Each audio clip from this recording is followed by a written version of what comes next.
One rainy evening, a young woman named Priya arrived at an old, secluded hotel on the outskirts of a small town.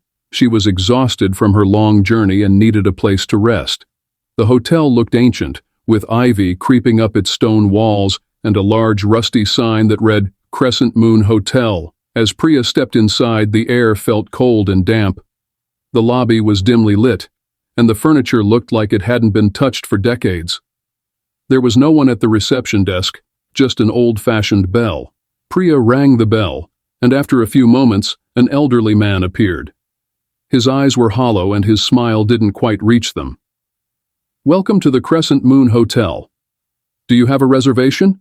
he asked in a raspy voice. "No, I don't," Priya replied. "I just need a room for the night." The man handed her a heavy brass key. "Room 303, he said. "Take the elevator to the third floor." Priya made her way to the creaky old elevator. The doors closed slowly, and as it ascended, she felt a strange chill. The elevator stopped with a jolt, and the doors opened to a dark, narrow hallway. The lights flickered as she walked to her room. Inside room 303, the atmosphere was unsettling. The wallpaper was peeling, and the furniture was covered in dust. The bed was made, but the sheets looked like they hadn't been changed in years. Priya tried to shake off the eerie feeling and went to bed, hoping for a good night's sleep. In the middle of the night, Priya was awakened by a soft whisper. She sat up in bed, her heart pounding. The room was pitch black, but she could feel a presence. She reached for the lamp, but it wouldn't turn on.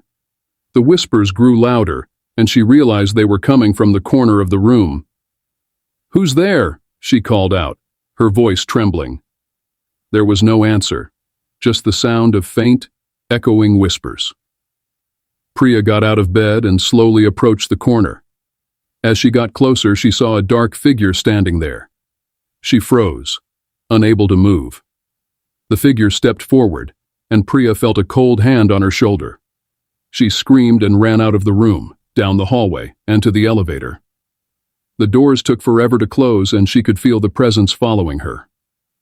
When she reached the lobby, the old man was nowhere to be seen. She ran out of the hotel into the pouring rain. She looked back at the building and saw the figure standing at the window of room 303 watching her. Priya ran through the deserted streets of the town, her heart pounding in her chest. She found a small cafe that was still open and rushed inside. The few patrons inside looked up at her, startled by her appearance. She must have looked like she had seen a ghost, which, in a way, she had. The cafe owner, a kind old woman, approached Priya with concern. "Are you all right, dear?" she asked. Priya shook her head, trying to catch her breath. I stayed at that hotel," she said, pointing out the window toward the direction of the Crescent Moon Hotel. "There was something in my room, something not human." The cafe owner's face turned pale. "The Crescent Moon Hotel?" she whispered. "No one has stayed there in years. It's been abandoned ever since the owner, Mr. Blackwood, died under mysterious circumstances."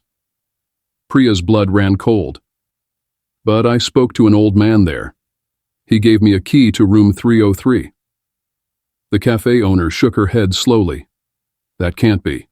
Mr. Blackwood was the only one who ever worked there, and he died years ago. They say his spirit haunts the place, seeking revenge on anyone who dares to enter." Priya felt a shiver run down her spine. She thanked the cafe owner and decided to leave the town immediately. She drove through the night, never looking back.